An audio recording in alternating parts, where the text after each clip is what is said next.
नमस्कार दोस्तों, जय माता दी। तो आज के इस वीडियो में हम बात करने वाले हैं महाभारत के 5 मामाओं के कारनामे, जिन्हें जानकर आप भी चौंक जाएंगे। तो चलिए वीडियो शुरू करते हैं। महाभारत में मामाओं के बड़े जलवे रहे हैं। एक ओर मामाओं ने लुटियां डुबोई है तो दूसरी ओर पार लगाया है। महाभारत में जब मामाश्री की बात होती है तो सबसे पहले शकुनी का नाम ही सामने आता है। लेकिन आपको जानकर हैरानी होगी कि शकुनी के अलावा भी ऐसे कई मामा थे जिनकी महाभारत में चर्चा होती है। तो आइए जानते हैं उन्हीं 5 मामाओं के बारे में। सबसे पहले कंस मामा। महाभारत और पुराणों में जरासंध की बहुत चर्चा होती है। वह उस काल में सबसे शक्तिशाली जनपद मगध का सम्राट था। जरासंध का दामाद था कंस, जो भगवान श्री कृष्ण के मामा थे। कंस ने अपने पिता उग्रसेन को राजपद से हटाकर जेल में डाल दिया था और स्वयं सूरसेन जनपद का राजा बन बैठा था। सूरसेन जनपद के अंतर्गत ही मथुरा आता है। कंस के काका सूरसेन का मथुरा पर राज था। कंस ने मथुरा को भी अपने शासन के अधीन कर लिया था और वह प्रजा को अनेक प्रकार से पीड़ित करने लगा था। श्री कृष्ण की बुआ के बेटे शिशुपाल का झुकाव भी कंस की ओर था। कंस अपने पूर्व जन्म में कालनेमी नामक असुर था, जिसे भगवान विष्णु ने मारा था। कंस के बारे में यह भविष्यवाणी कही गई थी कि उसकी बहन देवकी का एक पुत्र ही उसे मारेगा। बस इसी भविष्यवाणी के कारण वह दहशत में रहने लगा था। कंस ने अपनी बहन देवकी और जीजा वासुदेव को जेल में डाल दिया था। जेल में देवकी और वासुदेव के जो भी पुत्र होते, कंस उनको मार डालता। 8वें पुत्र भगवान श्री कृष्ण जब रात में हुए तो जेल के सभी सैनिक सो गए और दरवाजे किसी चमत्कार से खुल गए।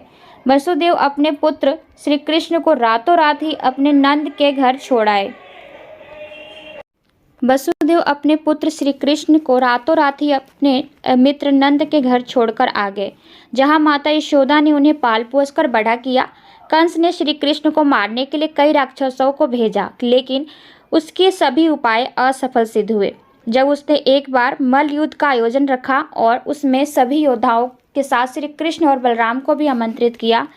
कंस चाहता था कि वह दोनों को यहाँ बुलवा कर अपने योद्धाओं द्वारा वध करवा देगा, लेकिन ऐसा हुआ नहीं। इस आयोजन में श्री कृष्ण और उनके भाई बलराम ने मिलकर योद्धाओं सहित अपने मामा कंस का भी वध कर दिया और अपने माता पिता को जेल से मुक्त भी कराया था। दूसरे हैं शकुनी मामा। गांधारी के भाई और दुर्योधन के मामा शकुनी को कौन नहीं जानता। कौरवों को छल व कपट की राह सिखाने वाले शकुनी उन्हें पांडवों का विनाश करने में पग पग पर मदद करते थे, लेकिन कहते हैं कि उनके मन में कौरवों के लिए केवल बदले की भावना थी। कहते हैं कि भीष्म ने शकुनी की बहन गांधारी का विवाह धृतराष्ट्र से जबरन करवाया था। बाद में धृतराष्ट्र ने गांधारी के पिता और दोनों पुत्र को आजीवन जेल में डाल दिया था। कारागार में उन्हें खाने के लिए केवल एक व्यक्ति का भोजन दिया जाता था। केवल एक व्यक्ति के भोजन से भला सभी का पेट कैसे भर सकता है। यह पूरे परिवार को भूखे मार देने की साजिश थी। राजा सुबाल ने यह निर्णय लिया कि यह भोजन केवल उनके सबसे छोटे पुत्र को ही दिया जाए, ताकि उनके परिवार में से कोई तो जीवित बच सके। यह भोजन शकुनी को मिलता था।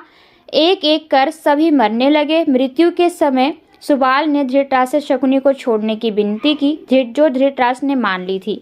शकुनी के सामने ही उनके माता पिता और भाई भूख से मर गए।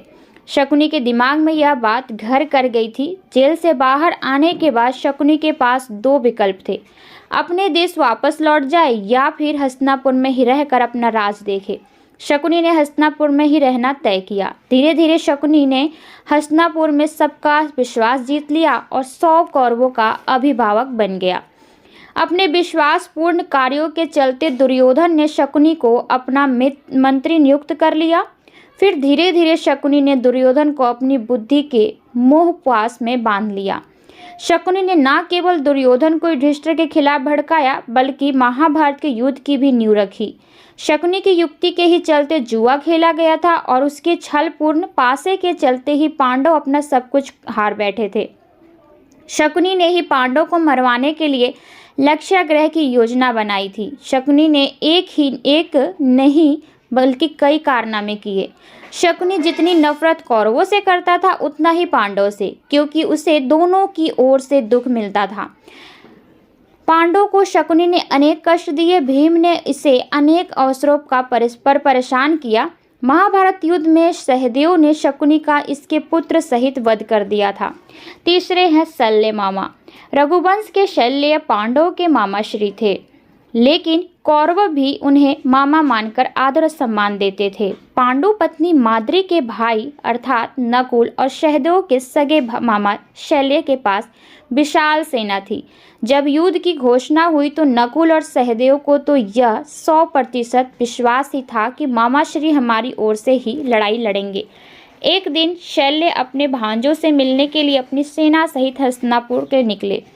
रास्ते में जहाँ भी उन्होंने और उसकी सेना ने पड़ाव डाला, वहाँ पर उनके रहने, पीने और खाने की उन्हें भरपूर व्यवस्था मिली। यह व्यवस्था देखकर वे प्रसन्न हुए और वे मन ही मन युधिष्ठिर को धन्यवाद देने लगे। हस्तिनापुर के पास पहुँचने पर उन्होंने बृहद विश्राम स्थल देखे और सेना के लिए भोजन की उत्तम व्यवस्था देखी। यह देखकर शल्य ने पूछा, युधिष्ठिर के किन कर्मचारियों ने यह उत्तम व्यवस्था की है? उन्हें सामने ले आओ, मैं उन्हें पुरस्कार देना चाहता हूँ। यह सुनकर छुपा हुआ दुर्योधन सामने प्रकट हुआ और हाथ जोड़कर कहने लगा, मामाश्री, यह सभी व्यवस्था मैंने आपके लिए ही की है ताकि आपको किसी भी प्रकार का कष्ट ना हो। यह सुनकर शल्य के मन में दुर्योधन के लिए प्रेम उबड़ आया और भावना में बहकर कहा, मांगो, आज तुम मुझसे कुछ भी मांग सकते हो, तो मैं तुम्हारी इस सेवा से अति प्रसन्न हुआ हूँ। यह सुनकर दुर्योधन ने कहा, आप सेना के साथ युद्ध में मेरा साथ दें और मेरी सेना का संचालन करें। यह सुनकर शल्य कुछ देर तक चुप रहे, क्योंकि वे वचन से बंधे हुए थे, अतः उन्होंने दुर्योधन का यह प्रस्ताव स्वीकार करना पड़ा। लेकिन शर्त यह रखी गई कि युद्ध में पूरा साथ दूंगा, जो बोलोगे वह करूंगा, परंतु मेरी जुबान पर मेरा ही अधिकार होगा। दुर्योधन को इस शर्त में कोई खास बात नजर नहीं आई। शल्य बहुत बड़े रथी थे, रथी अर्थात रथ चलाने वाले। उन्हें कर्ण का सारथी बनाया गया था। वे अपनी जुबान से कर्ण को हतोत्साहित करते रहते थे। यही नहीं, प्रतिदिन के युद्ध समाप्ति के बाद जब वे शिविर में होते तो तब भी वह कौरवों को हतोत्साहित करने का कार्य करते रहते थे। चौथे हैं कृपाचार्य। कृपाचार्य चिरंजीवी हैं, अर्थात वे अभी भी जीवित हैं। गौतम ऋषि के पुत्र शरद्वान और शरद्वान के पुत्र कृपाचार्य महाभारत युद्ध में कौरवों की ओर से लड़ रहे थे और वह जिंदा बच गए। 18 महायोद्धाओं में से एक थे। कृपाचार्य की माता का नाम था नामपदी, जो एक देव कन्या थी। कृपाचार्य की बहन कृपी का विवाह गुरु द्रोण के साथ हुआ था। कृपी का पुत्र का नाम था अश्वत्थामा, अर्थात अश्वत्थामा के वे मामाश्री थे। मामा और भांजे की जोड़ी ने युद्ध में कोहराम मचा रखा था। कृप भी धनुर्विद्या में अपने पिता के समान ही पारंगत हुए। भीष्म ने इन्हीं कृप को पांडव और कौरवों की शिक्षा दीक्षा के लिए नियुक्त किया और वे कृपाचार्य के नाम से विख्यात हुए। कुरुक्षेत्र के युद्ध में ये कौरवों के साथ थे और कौरवों के नष्ट हो जाने पर वे पांडवों के पास आ गए। बाद में इन्होंने परीक्षित और अस्त्र विद्या सिखाई। युद्ध में कर्ण के वधोपरांत उन्होंने दुर्योधन को बहुत समझाया कि उसे पांडवों से संधि कर लेनी चाहिए, किंतु दुर्योधन ने अपने किए हुए अन्याय को याद कर कहा कि ना पांडव इन बात को भूल सकते हैं और ना उसे क्षमा कर सकते हैं। युद्ध में मारे जाने के सिवा अब कोई भी चारा उसके लिए शेष नहीं है। युद्ध में द्रोणाचार्य, कृपाचार्य और अश्वत्थामा तीनों ही भयंकर योद्धा थे। तीनों ही अपने युद्ध कौशल के बल पर पांडवों की सेना का संहार कर दिए थे। महाभारत के युद्ध में अर्जुन और कृपाचार्य के बीच भयानक युद्ध हुआ। जब अश्वत्थामा द्रौपदी के सोते हुए 5 पुत्रों का वध कर देते हैं, तब गांधारी कृपाचार्य से कहती है कि अश्वत्थामा ने जो पाप किया है उस पाप के भागीदारी हम भी हैं और आप भी। आप चाहते हैं तो ऐसा करने से रोक सकते थे। आपने अश्वत्थामा का साथ दिया। आप हमारे कुल गुरु हैं। आप धर्म और अधर्म को अच्छी तरह समझते हैं। आपने यह पाप क्यों होने दिया? कृपाचार्य को इस बात का पछतावा भी हुआ था। 5वें हैं श्री कृष्ण। भगवान श्री कृष्ण अर्जुन पुत्र अभिमन्यु के मामा थे। वे सब कुछ जानते थे, फिर भी उन्होंने अभिमन्यु को चक्रव्यूह तोड़ने के लिए क्यों भेजा? अभिमन्यु के चक्रव्यूह में जाने के बाद उन्हें चारों ओर से घेर लिया गया। घेर कर उनकी जयद्रथ सहित 7 योद्धाओं द्वारा निर्मम तरीके से हत्या कर दी गई। जो कि युद्ध के नियमों के विरोध था। कहते हैं कि श्री कृष्ण यही चाहते थे, जब नियम एक बार एक पक्ष तोड़ देता है तो दूसरे पक्ष को भी इसे तोड़ने का मौका मिलता है। भगवान श्री कृष्ण ही थे जिनके कारण दुर्योधन की जंघा कमजोर रह गई, कर्ण का कवच कुंडल नहीं रहा, बर्बरीक का शीश कट गया, कर्ण का एकमात्र अमोघ अस्त्र उन्हीं की चाल से घटोत्कच पर चला दिया गया। उन्हीं की चाल के चलते ही भीष्म, द्रोण और जयद्रथ का वध हुआ। महाभारत के युद्ध में जो कुछ भी हुआ वह श्री कृष्ण की इच्छा से ही हुआ है।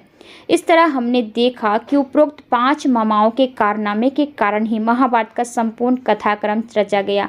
हाँ, एक और मामा थे जिनका नाम दुष्टद्युम्न था। वह द्रौपदी के भाई और द्रौपदी के पुत्रों के मामा थे। द्रोण के हाथों द्रुपद अपने 3 पौत्रों और विराट सहित मारे गए। तब भीम ने आकर दुष्टद्युम्न को युद्ध के लिए प्रोत्साहित किया और दोनों द्रोण की सेना में घुस गए। श्री कृष्ण की प्रेरणा से पांडवों ने द्रोण को तक यह झूठा समाचार पहुंचाया कि अश्वत्थामा मारा गया। फलस्वरूप द्रोण ने अस्त्र शस्त्र त्याग दिए। अवसर का लाभ उठाकर दुष्टद्युम्न ने द्रोण के बाल पकड़कर उनका सिर काट डाला था, लेकिन यह दुष्टद्युम्न अंत में अपने भांजे को नहीं बचा पाया था, क्योंकि अश्वत्थामा ने दुष्टद्युम्न का वध कर दिया था। तो उम्मीद करती हूँ कि आज की वीडियो आप सबको अच्छी लगी होगी। तो चलिए आपसे मिलते हैं अगली वीडियो में, तब तक के लिए आज्ञा दीजिए। धन्यवाद।